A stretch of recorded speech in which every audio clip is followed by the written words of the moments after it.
नमस्कार दोस्तों, एग्जाम मित्र में एक बार फिर से आपका स्वागत है। आशा करता हूँ आप सभी अच्छे होंगे। दोस्तों, इस वीडियो में हम बात करेंगे एमएनएस 2022 के लिए बीएससी नर्सिंग का एंट्रेंस एग्जामिनेशन कंडक्ट करवाया जाएगा। तो उसका डिटेल सिलेबस क्या रहेगा, सारी जानकारी आपको इस वीडियो में मिलेगी। वीडियो को शुरू से अंत तक जरूर देखिए। अगर आप हमारे चैनल पर नए हैं, चैनल को सब्सक्राइब करिए, बेल आइकन को दबाइए, इससे कि आने वाले सभी वीडियोज़ का नोटिफिकेशन आपको मिल सके।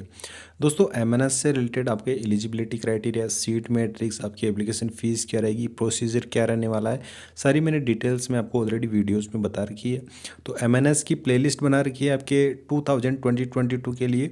तो उस प्लेलिस्ट में आपको सारे वीडियोस प्रोवाइड हो जाएंगे, तो आप उन वीडियोस के माध्यम से अपने डाउट भी क्लियर कर सकते हैं। साथ ही आपकी प्रिपरेशन से रिलेटेड भी स्टडी मटेरियल भी प्रोवाइड किया जाएगा, जिसका लिंक आपको डिस्क्रिप्शन बॉक्स में प्रोवाइड करवा दिया जाएगा। चाहे वो आपके मॉक टेस्ट से रिलेटेड हो या आपका जो ई बुक्स फॉर्मेट में आपको बुक्स प्रोवाइड करवाने का हो, तो वो सारा स्टडी मटेरियल आपको डिस्क्रिप्शन बॉक्स के माध्यम से आप अवेल कर सकते हैं। तो दोस्तों, इस वीडियो में जो आपका डिटेल सिलेबस है उसके बारे में जानेंगे, क्योंकि प्रिपरेशन करने से पहले आपको सिलेबस जान लेना ज़रूरी है। कितने क्वेश्चन आते हैं, क्या फॉर्मेटर रहता है, तो सारी जानकारी आपको इस वीडियो में मिलेगी। तो सबसे पहले बात करते हैं कि आपका जो एमएनएस का है उसका जो सिलेबस है वो आपका इंग्लिश, आपका जनरल इंटेलिजेंस और आपका ये फिजिक्स, केमिस्ट्री और बायोलॉजी, इस तरीके से आपका 3 पोर्शन में आता है। फर्स्ट में आपका इंग्लिश का रहेगा, सेकंड में आपका जनरल इंटेलिजेंस का रहेगा और थर्ड में आपका पीसीबी का रहेगा।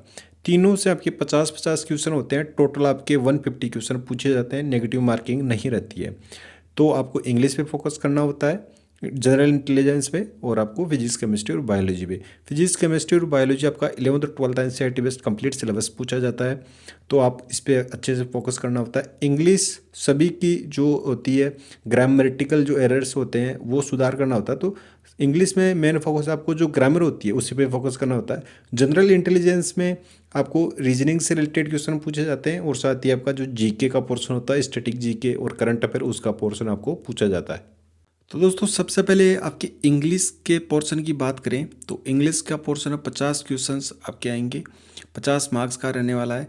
तो इसमें कौन कौन से टॉपिक्स हैं जो आपके लिए इम्पोर्टेंट्स हैं, तो इसमें सबसे पहले आपका सिनोनिम्स, एंटोनिम्स हुआ, spot the error, fill in the blanks, spellings. तो ये फिल इन द ब्लैंक्स, ये सारा का सारा जो भी आप इंग्लिश का अगर प्रिपरेशन करें तो आपकी ग्रामर ओवरऑल इसमें पूरी कंप्लीट है। सबसे जो टफेस्ट पार्ट है वो आपका इंग्लिश का और जीके का ही रहेगा, जनरल इंटेलिजेंस का। तो ये दोनों पार्ट अगर जिस स्टूडेंट के स्ट्रॉन्ग होते हैं वो इजीली एमएनएस में अपना सिलेक्शन वो सुनिश्चित कर लेता है। इसमें अगर नेक्स्ट बात करें आपकी स्पेलिंग मिस्टेक की, डिटेक्टिंग मिस स्पेल्ड वर्ड होते हैं, इडियम एंड फ्रेजेज होते हैं, one word substitution, shuffling of sentence parts और shuffling of sentence in a passage.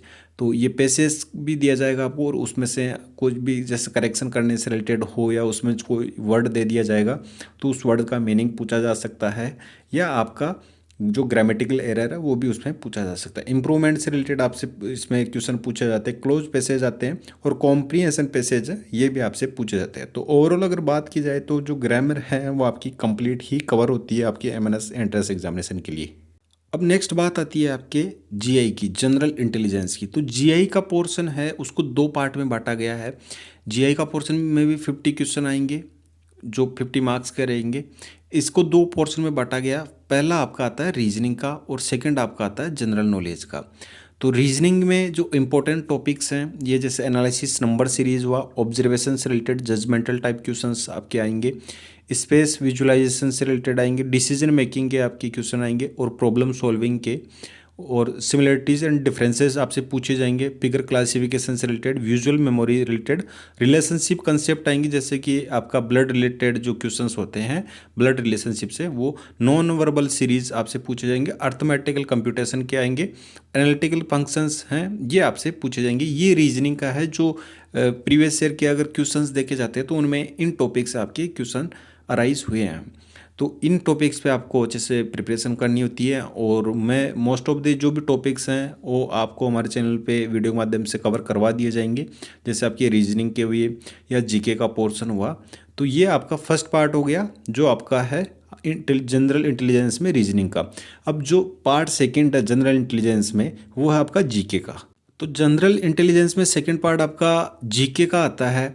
ये इसमें आपके स्टैटिक और करंट अफेयर दोनों से रिलेटेड ही क्वेश्चन पूछे जाते हैं। स्टैटिक में जैसे कि आपके नेशनल पार्क्स हुए, हेड क्वार्टर्स ऑफ ऑर्गेनाइजेशन, जो ऑर्गेनाइजेशन है नेशनल और इंटरनेशनल्स, तो उनके हेड क्वार्टर कहाँ पे हैं वो पूछे जाते हैं। मोटोज एंड स्लोगन, जैसे किसी भी अभी आर्मी का पूछा जा सकता है, नेवी का, तो इनका मोटोज क्या है, स्लोगन क्या है। साथ ही कोई भी खेल प्रतियोगिता या कुछ भी, जैसे कि ओलंपिक खेल करवाए जाते हैं तो उनकी थीम क्या है, इस तरह के क्वेश्चंस पूछे जाएंगे। प्रेसिडेंट ऑफ डिफरेंट कंट्रीज़, तो जो कंट्रीज़ हैं उनके प्रेसिडेंट के नाम पूछे जाएंगे। फिल्म जो मैच मेकिंग वाले हैं उनमें पूछे जा सकते हैं। रिवर्स जो इम्पोर्टेंट है, ये स्टैटिक का ही पार्ट्स है। रिवर्स का हुआ, मोटो एंड स्लोगन्स हुआ, head quarter of organisation national park हुआ, और रिवर ये स्टैटिक के पार्ट है। किसी भी कंट्री की कोई भी रिवर दी जा सकती है तो पूछा जा सकता है ये कौन सी कंट्री में।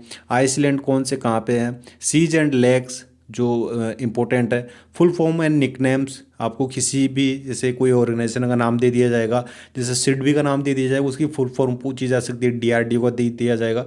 तो इस तरीके से ये आपका स्टैटिक का पोर्शन भी आता है। नेक्स्ट आपका निकनेम्स, किसी का जैसे कोई क्रिकेटर है, कोई फेमस पर्सनैलिटीज़ है तो उनका नाम दे के या उनके निकनेम दे दिया जाएगा कि ये किसका निकनेम है।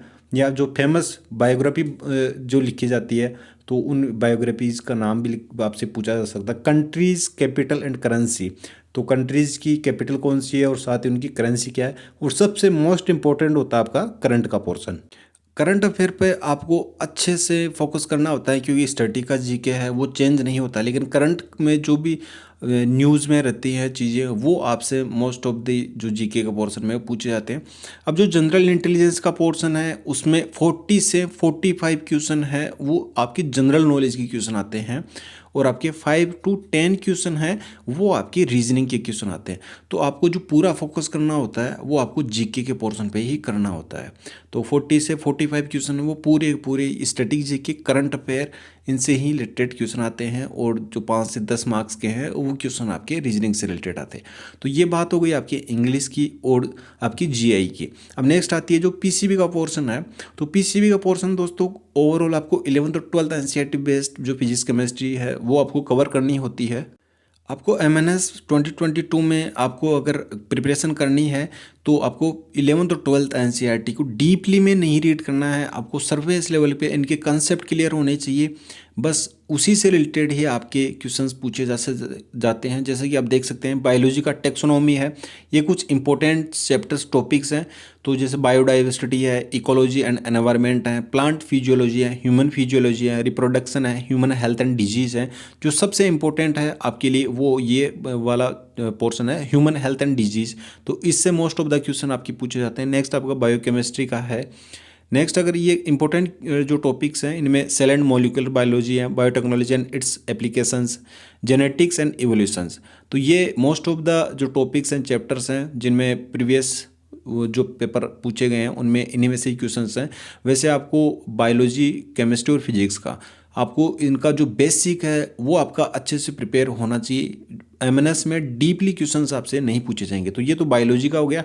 आपका बायो, फिजिक्स, केमिस्ट्री, इन तीनों को मिला के टोटल क्वेश्चंस ही आपके 50 पूछे जाएंगे।